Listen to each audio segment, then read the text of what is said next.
guys, welcome back to the Strong.Sistas YouTube channel. The next video in the nose to tail cooking series is tallow. So in this video, I will share why tallow is my favorite fat to cook with and how to make it, which is really easy to do. All right, so first, what is tallow? Tallow is a fancy name for rendered fat, specifically rendered beef suet. So you guys know that cows are pretty fat. They have a lot of fat on them, and they have kind of two main types of fat. There's beef fat, otherwise known as fat trimmings, and then there's beef suet. So suet is specifically the fat around the loin and the kidneys, and then beef fat trimmings comes from other parts and around the cow.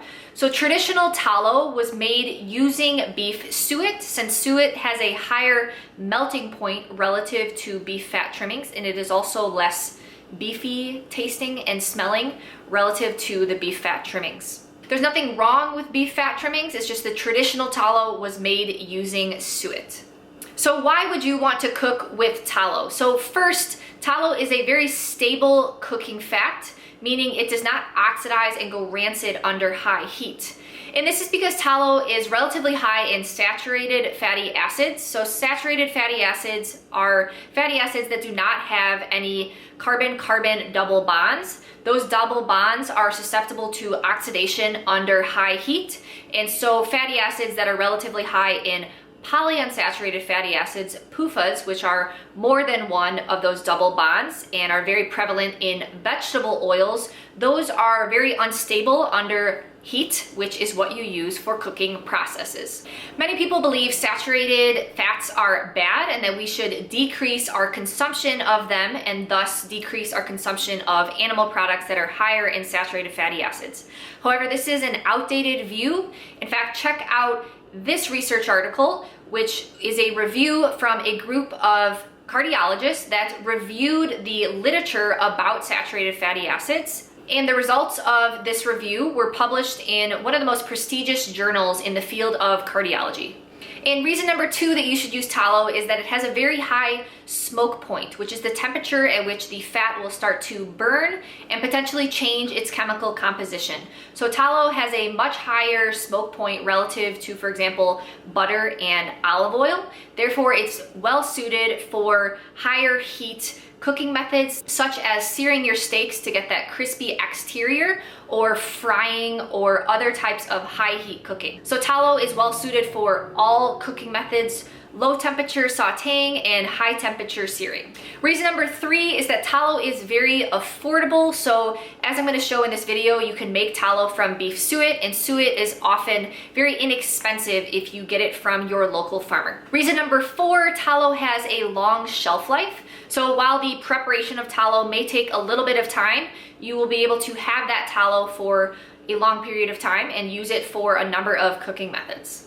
Number five is that tallow is rich in fat-soluble vitamins such as vitamins A, D, E, and K. And finally, reason number six, tallow is another way to make sure that we're using the entire animal, and you guys know that we are all about nose to tail cooking. So our ancestors knew about these benefits all along. Tallow was a very traditional cooking fat, and it was used for puddings, dumplings, pastry crusts, frying. In fact, McDonald's used to fry their French fries in tallow. So in 1900, the most common cooking fats were actually tallow and lard, when there was actually little to no heart disease. Since toxic, cheap, and highly processed vegetable oils have largely taken the place of animal fats for cooking, and we have also seen a rise in the number of chronic diseases and coronary diseases. So to make tallow, the only ingredient you need is beef suet. And where can you find beef suet? I would suggest finding suet from your trusted local farmer. You can find him or her at www.eatwild.com. I will also list some other websites and resources in the description below. So this is especially important for suet since toxins are commonly stored in the fat of animals. So animals in feedlots or confinement are exposed to more toxins relative to animals out on pasture, especially in their feed and then their environmental conditions and then any other hormones or antibiotics, things that are used on the animals. Plus, animals that are grazing healthy and diverse pastures with a number of different grass species are consuming more phytonutrients and secondary compounds, which will then show up in the meat and the fat of those animals, and then we will consume more nutrients. So as I will show in this video, we are using beef suet from Apsey Farms, which is a 100% grass-fed and finished regenerative farm in Michigan. So make sure you check them out at apseyfarms.com. So let's make some tallow. It is essentially the process of cooking your suet low and slow to separate the fat from the connective tissue, blood vessels, and any other impurities that are in the suet, but at a low enough temperature such that we don't burn the contents of the pot. So let's get making some tallow. So I will be using some beef suet from Apsey Farms, which comes from 100% grass-fed and finished cows who graze on diverse and healthy pastures. So I've got just over 3 pounds of beef suet here, and the first step is to let the suet thaw out overnight in the fridge.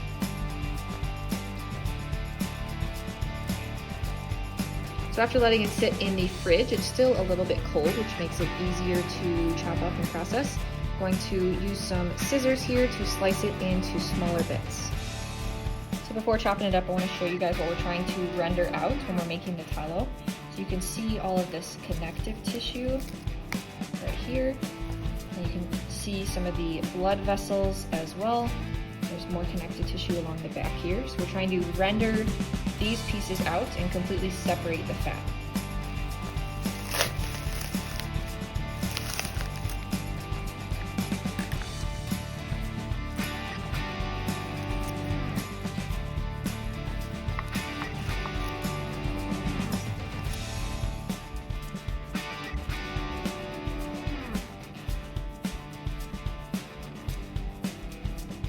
So ideally for this next step, you have a food processor, but our parents do not have a food processor at their house. So we're just gonna use a blender and put it on pulse mode to chop these up into even finer bits. And this will just make it easier to render down in the crock pot.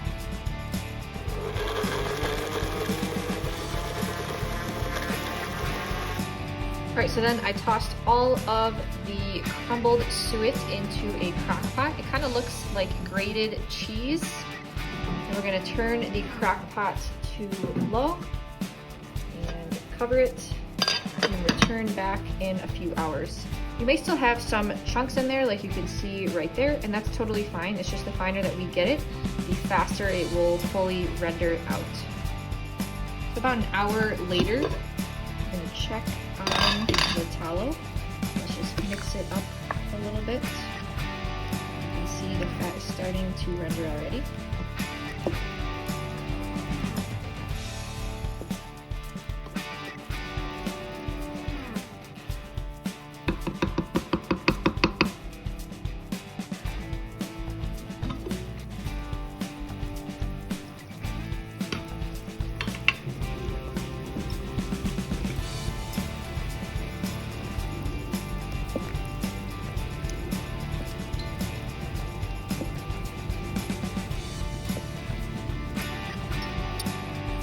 All right, so after about 7 hours in the crock pot, I took the lid off and turned it off and just let it rest in here. So you can see you almost got some cracklings forming, and you'll know that your tallow is ready and done when these start to get brown like this.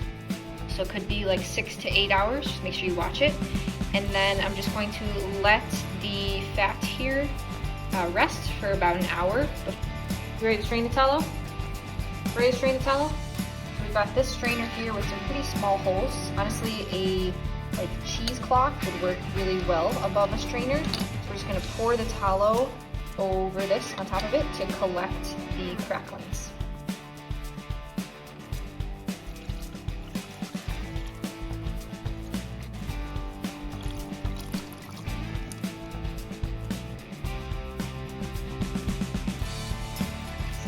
Got the liquid tallow, which will solidify once it cools down.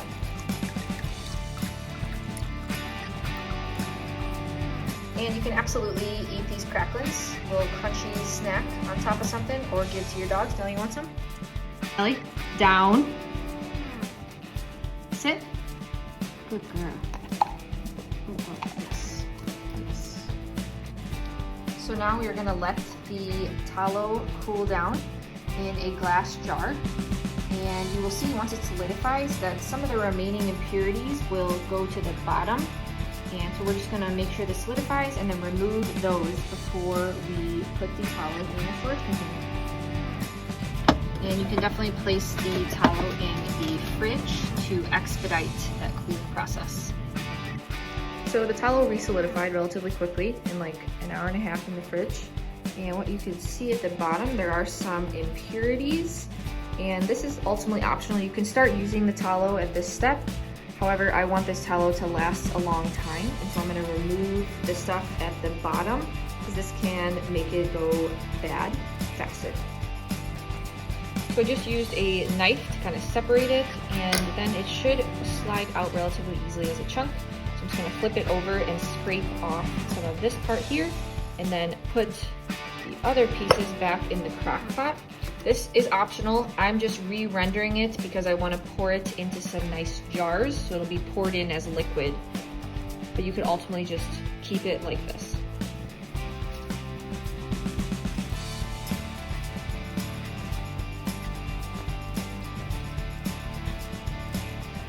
Alright, so all of the brown spots are removed, pretty much pure white, and the amount of brown spots that you have will depend on your strainer, how much you're able to strain out.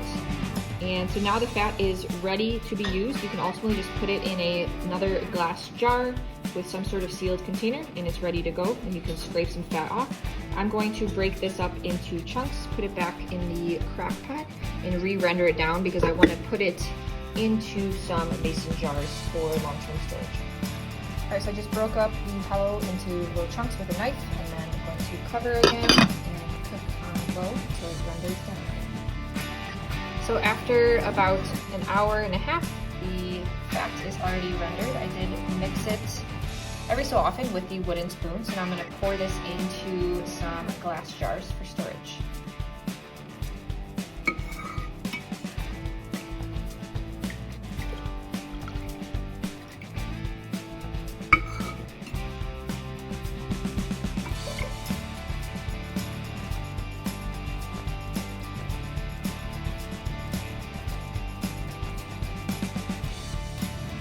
So again, we'll just let this tallow sit in the fridge for a little bit to solidify. And the tallow is ready to go, so just make sure that you have your tallow in some sort of container with a secured lid. And it can be stored at room temperature for quite some time. This is going to last us quite a few months. And you can see the high saturated fat content because it is solid at room temperature. So now you can just pick some off the top to put on your pans when you're cooking some food. You can see the white color, nice and clean, free of the impurities, and that'll just mean that it will last longer.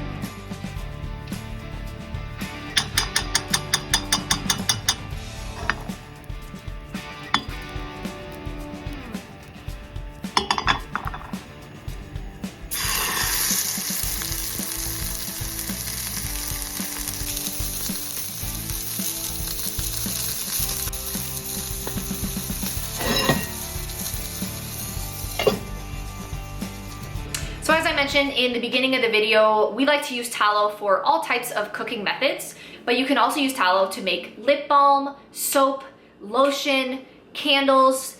The fatty acid composition of tallow is actually very similar to our skin, which is really cool. So there are a number of ways you can use the tallow that you made using this recipe.